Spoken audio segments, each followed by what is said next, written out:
Baleira, esta é a estampa que esta mañá tiña a estación de autobuses de Pontevedra. No segundo día de folga no transporte foron poucos os sorprendidos. Sí, avisaron ayer, pero bueno, hubo mucha gente que no se enteró hasta que llegó aquí, ¿eh? Entonces quedaron tirados, pero bueno.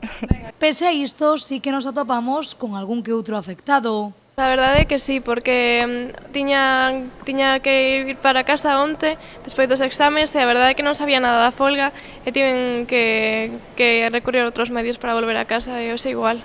Así que, en teoría, sí, me vin un pouco afectada.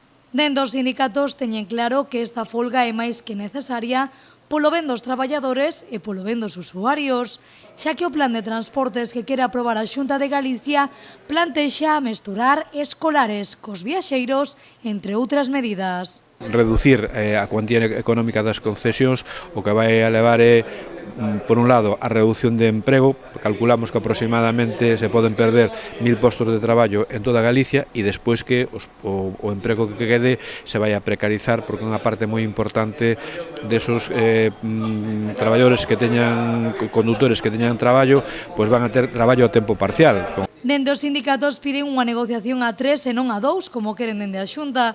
Dende as centrais sindicais creen imprescindible que a Xunta negocie cos empresarios e os sindicatos ao mesmo tempo. No podemos obviar que tiene al mes que viene ciertas rutas que hay empresas que han renunciado a ellas y tiene que dar una solución a ese tema, ya sea por decretazo o en este caso llega una negociación o un concurso, solución le tiene que dar. La patronal también, porque quiere la tranquilidad de esos 2 años que les quedan a muchas de ellas el contrato, ¿vale? Quieren tener esa tranquilidad que van a seguir con ella. Y la parte social, como no puede ser de otra manera, metemos el convenio laboral por medio, porque la provincia de Pontevedra es la más dañada, que lleva 6 años con un convenio congelado. A vindeira semana, de non chegar a un acordo, o martes e o mércores volverá a haber folga no transporte. Dende as centrais sindicais piden comprensión aos usuarios deste servizo.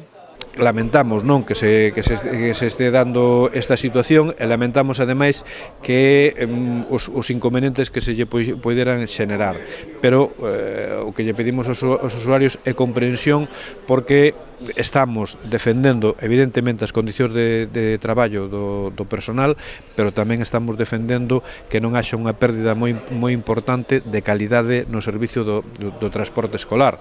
De non chegar a un acordo as vindeiras semanas, os sindicatos convocarán unha folga indefinida co fin de conseguir replantexar o plan de transportes que a Xunta de Galicia quere aprobar sen o consenso nin a aprobación deste sector.